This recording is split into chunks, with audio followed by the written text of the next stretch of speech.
Guided Exercise 10. Applied Self-Enquiry. This is an advanced meditative self-enquiry adapted from the book Adhyatma Yoga by Swami Satchidanandendra Saraswati. Try to fully grasp each step before moving on to the next. Find a comfortable place to meditate and try to avoid interruptions and distractions. Close your eyes and consciously withdraw your attention from the world of the senses and direct it within. Set aside all worldly concerns, letting go of the past and future, and bringing your full attention to the present moment.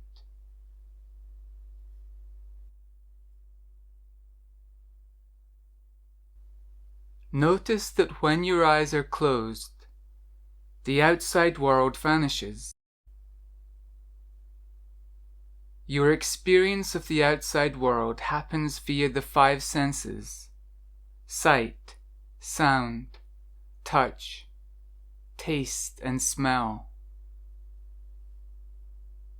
Without the sense organs, there would be no world for you. Aside from the information provided by these sense organs, there is no proof whatsoever of an external, independently existent world. You experience the world within you. You cannot experience it outside of you, which is to say, independently of your senses. Let go then of clinging to the outer world and contemplate this. The sense organs are the self by which the external world is known. This self is within. It pervades all things. It exists independently of all things, and is subtler than all things.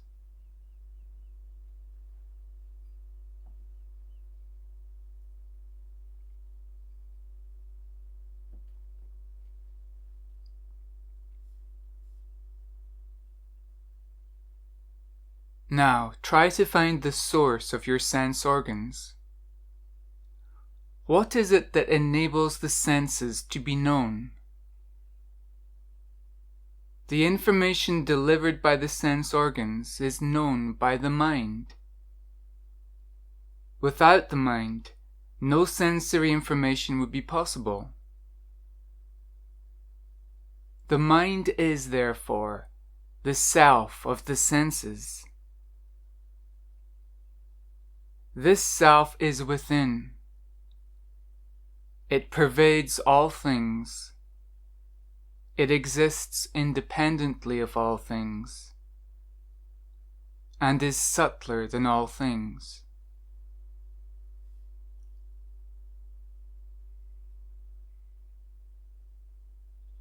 Beyond the mind, with its various thoughts, feelings, and agitations, is the intellect.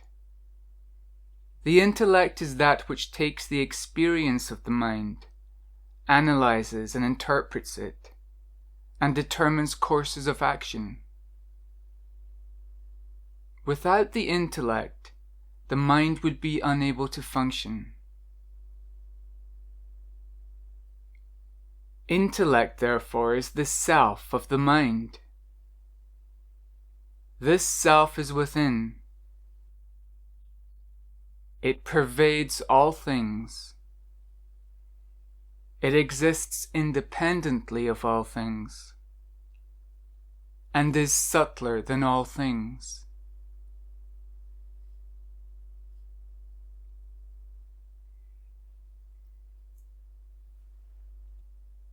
Beyond the intellect is the ego, the center of your I sense, the sense of being an individual, autonomous being. The ego personalizes the intellect. Thoughts are no longer just thoughts. They are my thoughts, my ideas, my beliefs. Pleasure and pain are experienced by the senses and mind, and the ego, through its sense of identification, owns the pleasure and pain. It becomes the enjoyer and experiencer of the functioning of the senses, mind, and intellect. Where there is no ego, as in deep sleep, there is no trace of any kind of world. Ego is, therefore, the self of the intellect. This self is within. It pervades all things. It exists independently and is subtler than all things.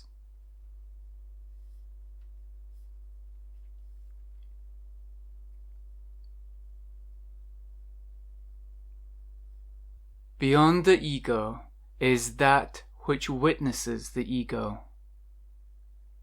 How else would the ego be known? Ego exists as the innermost I sense, but that I sense is known to you by the witnessing awareness. Your identification with ego will cease when you realize that, as awareness, you are witness to the ego, and to the intellect, the mind, and the sense organs. Awareness is, therefore, the self of the ego. This self is within. It pervades all things. It exists independently and is subtler than all things.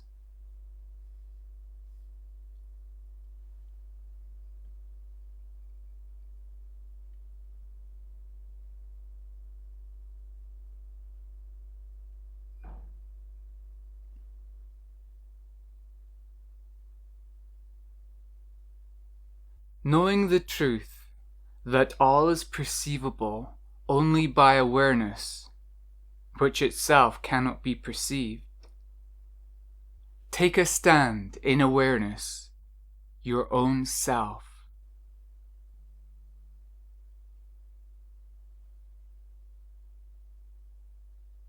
Ramana Maharshi declared, "To know the self is to be the self. And to be the self is to cease identification with the not-self."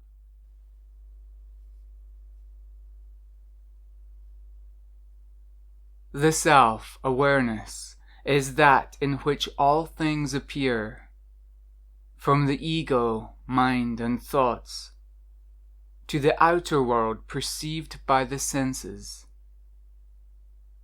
All these components exist in the self, in awareness, and can only be experienced by virtue of awareness. Their existence depends upon awareness. Awareness pervades all things, just as water pervades the waves and the entire ocean.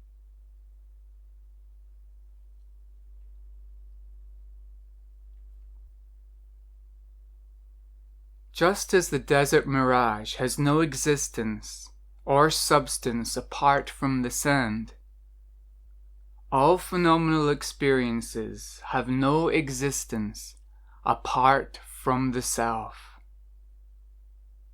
We can, therefore, conclude that the self is the absolute and unchanging reality, and the world is but a false appearance.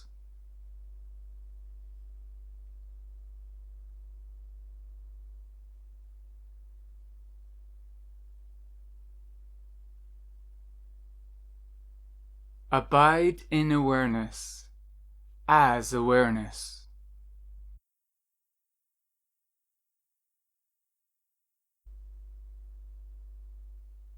Recognize that you don't have to do anything in order to become the Self. The Self is always present, always immediate, always self-luminous and available.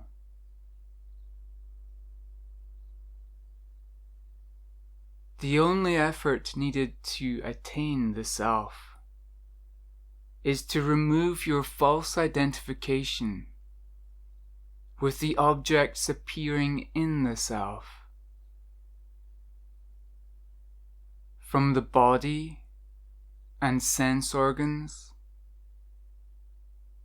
to the mind, intellect, and ego.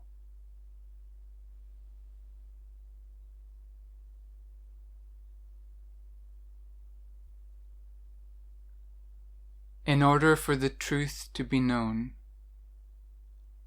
all you must do is to negate the false.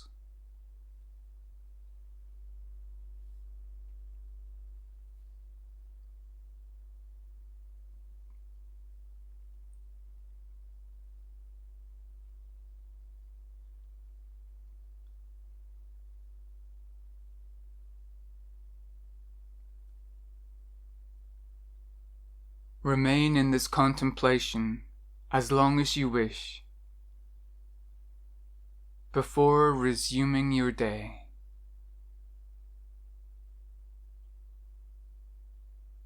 Try to reflect upon this knowledge as frequently as possible, allowing it to sink deeply into the mind, heart, and psyche.